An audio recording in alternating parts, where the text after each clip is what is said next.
Mystery still surrounds an Instagram model's murder in Richmond. Tonight, her millions of followers are still asking why. An incredibly tragic story here. We have learned new information that the 33-year-old social media model was strangled to death. That's according to the Fort Bend County Medical Examiner's Office. And police are also now trying to figure out a timeline of when this all may have happened, and also shared with us that they have not seen any signs of forced entry to the apartment. The details still murky as to what led up to the horrific murder of 33-year-old Jeaneta Gagnier, known as Miss Mercedes Morr on social media, with a following of 2.6 million. We want to find out why her, why him. The body of the woman was discovered Sunday afternoon inside her apartment at the Cortland Sugarland complex. According to the medical examiner, she died of strangulation and traumatic concussion in what police are investigating as a murder-suicide.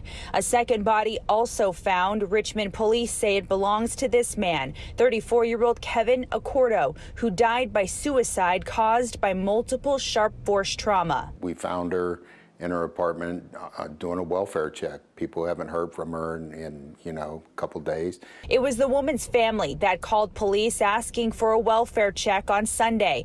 Gagnier's father was with officers when they made the gruesome discovery. People were asking about the relationship between her and the suspect. And at this time, we are doing some investigating on social media to determine if there is an exact cause. And investigators would not share with us whether or not anything was taken from inside of this woman's apartment. And they also tell us that the last known address for the suspect in this case is out of Florida. What makes this case so complex is social media. Jeaneta Grover's family says she didn't know the man who killed her. Now police are poring over her millions of followers to try to find him. Did you recover any weapons, any guns, any knives? Did you recover anything from the crime scene? I don't want to release what we have or have not recovered. I will tell you there was no shooting involved. Motive is still the biggest mystery in the murder of Instagram model Miss Mercedes Morr. The 33-year-old was found strangled to death in her Richmond apartment Sunday. The man identified as the suspect, 34-year-old Kevin Alexander from Florida, died by suicide. What about his car? Do you know how he got here from Florida? Did you recover a car? That is information. That is information that is part of the case that I won't release. It has to do with tracking him from how he got to Texas. Another question police are still trying to answer: how did he get in? There were no signs of forced entry, and it's a gated complex. Somehow, though, he found a way in. You have to kind of understand those apartments. You can enter 3 different ways: through the garage, through the back door, through the front door. So it makes it difficult to understand. But police in the small town of Richmond vowing to get answers in what's been the highest profile murder case they've seen in years. There will be closure for the family. Before this case ends, there will be closure for the family. We asked police about restraining orders and if this suspect had a criminal history. So far, they've found none of that. Police did tell us they've been in touch with this man's family in Florida and hope to learn more about his motive. Back to you. So much to investigate. Grace White wrapping it up. Thank you.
that was our baby. And as many people in Houston knew her and loved her, she was as sweet with them as she is with us. She took care of people. She's just a sweetheart. And my baby's gone from a tragic event that didn't have to happen. And it's just dangerous. Mark, Sunday afternoon, you went to your daughter's apartment, and I mean, as a father, you don't ever prepare yourself for what you found. How are you dealing? I mean, your first insight when I went into my daughter's apartment and saw her there, anger took over. Well, I'm sorry. Sadness took over real quick.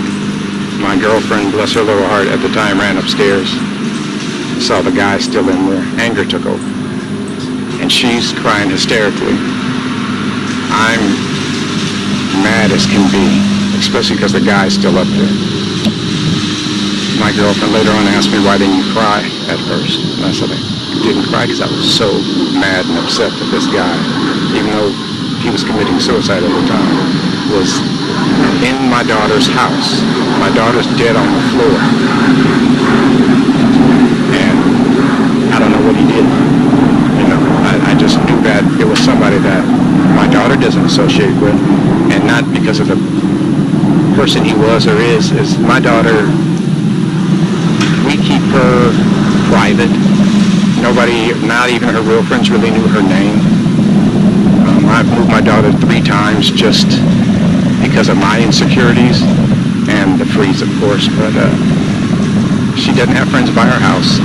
I know my daughter, and when I got to my daughter's house, and it was locked up, and she's not answering my phone, which is not like her, I knew something was up, so I didn't hesitate to kick the door down. And what I saw, I wouldn't want any parent to go through. That's the first thing. The second thing is, which is even more hurtful, is I'm glad you reached out to us, was that news stories and calls and everything started popping up without reaching out to the parents, without reaching out for information. And it went from false accusations of HIV or COVID to other things, and nobody even reached out to talk to us. Jenae was very loved, and she's probably loved more than we would have thought of. I knew my daughter had a large following, and I knew she had some friends that, you know, in not high places, but friends that were influential. I didn't know all the love that she had, and hopefully we're able to, you know, give her a memorial or do something for her in a way that everybody is happy with, and everybody will be able to have closure like we want closure. Yeah, we just want a respectful service. Again, she's a human being, and we just were not wanting to see the disrespectful comments that were on social media. It was horrific.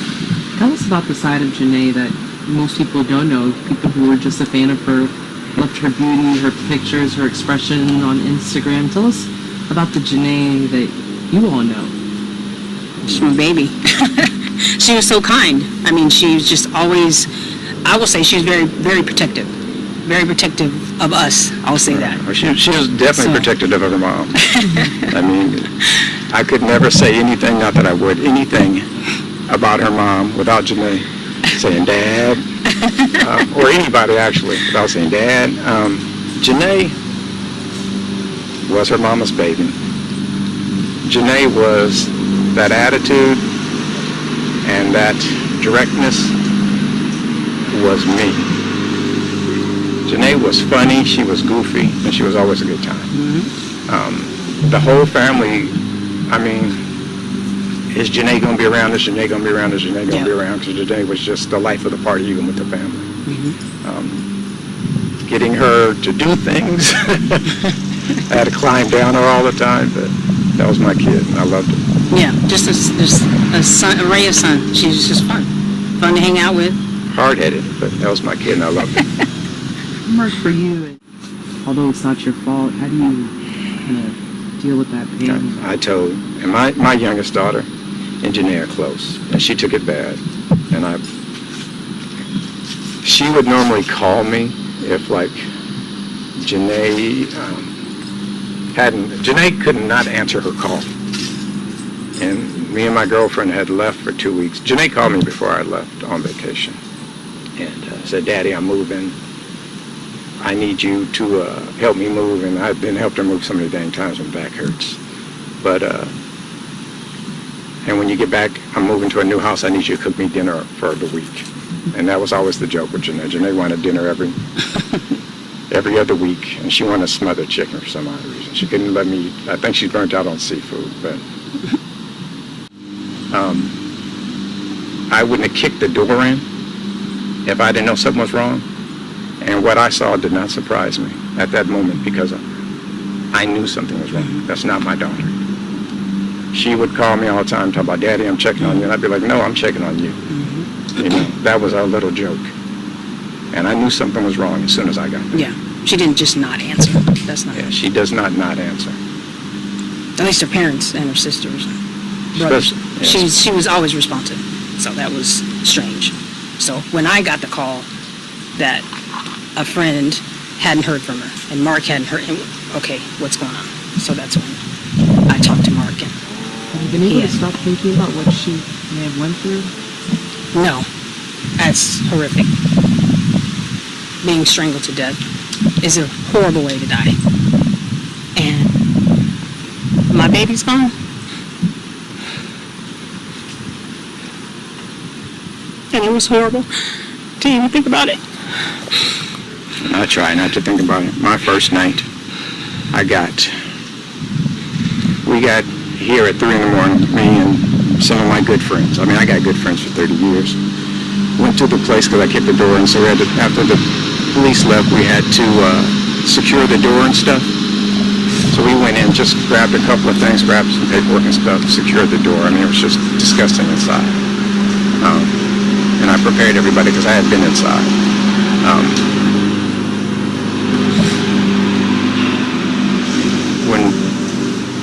When we left, I got home that night. If I slept an hour, that might have been it, because when the detective told me that she had been strangled, that's all I can think in my mind is I did not want my daughter to go out in any kind of pain or suffering or any kind of traumatic anything. And I would have been happy with the thought in my mind that he pushed her or she fell down the stairs, because it's quick. And I know that's a bad thought, but I did not want my daughter to be in any kind of struggle, fight, or pain. So I don't know how the guy got into the place, because it was locked up tightly, and my daughter does not open the door for anybody. As short as she is, she still gets up to that peephole and would look just through and make sure it was me. I mean, I had to call my daughter, "Jenae, let me in. Jenae, let me in." So I don't know how he found her, and I don't know how all this happened. That's the only part that I'm waiting on.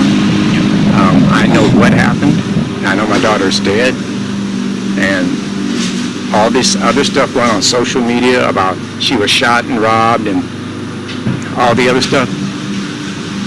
You should be ashamed of yourselves for letting out false information just to get the story and not coming to us and or waiting for the real story. Right. Let us grieve. We needed to grieve initially. Her dad found her. Can you imagine what that's like? So for him to have to see that and us process it, he and I to be able to talk about, what are the next steps, we would have appreciated at least that respect. But we didn't get that. And so, again, the social media discussions and all the ins and outs of that was hurtful. And we're here to set the record straight. She didn't know this guy. He was a random person, and he killed her, and he killed himself. And this is where we are at this point right now. And we want to celebrate her life. We will do that. So that's what we're here to do.